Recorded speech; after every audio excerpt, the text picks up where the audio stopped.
Kasih karunia dan damai sejahtera dari Allah Bapa kita dan dari anaknya Tuhan Yesus Kristus menyertai kamu sekalian.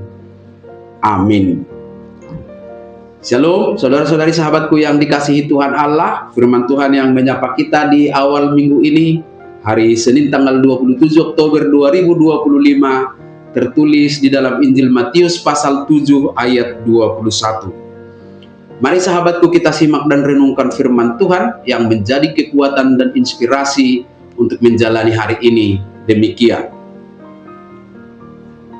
Bukan setiap orang yang berseru kepadaku Tuhan, Tuhan akan masuk ke dalam kerajaan surga, melainkan dia yang melakukan kehendak Bapakku yang di surga.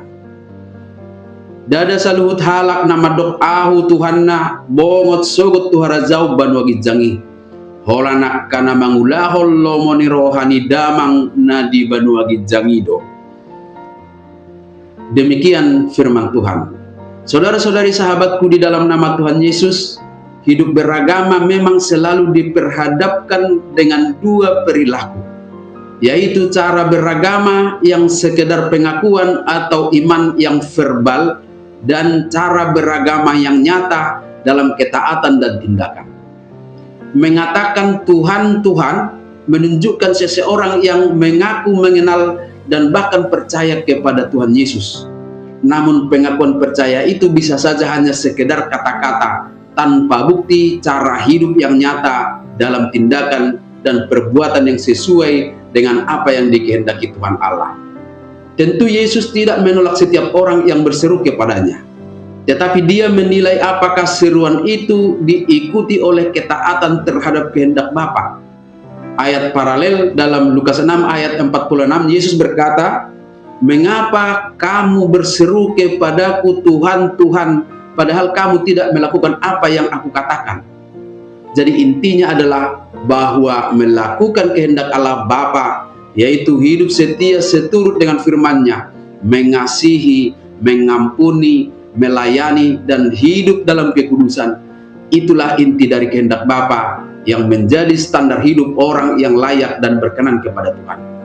Iman sejati bukanlah terletak pada kata-kata atau pengakuan, melainkan pada perbuatan nyata. Yakobus pasal 2 ayat 17 berkata, "Iman tanpa perbuatan adalah mati." Sahabatku semua, saat ini bahaya iman yang palsu itu sangat marak, di mana banyak orang yang lebih tertarik hanya pada selebrasi-selebrasi rohani lewat semarak ibadah-ibadah, kata-kata dan salam religius, dan juga diskusi-diskusi Alkitab. Dalam konteks Matius 7 ini, Yesus menegur keras orang-orang yang aktif secara rohani, bernubuat, mengusir setan, bahkan melakukan mujizat, tetapi mereka tidak hidup dalam kehendak Allah.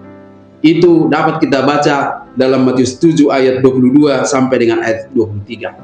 Mereka aktif secara agama tetapi tidak intim dengan Tuhan Allah. Tuhan tidak mencari kesibukan rohani, melainkan hubungan pribadi dan ketaatan kita kepada firman-Nya. Kehidupan yang berkenan di hadapan Tuhan tidak diukur dari seberapa banyak frekuensi ibadah-ibadah kita, melainkan seberapa taat kita terhadap firman-Nya.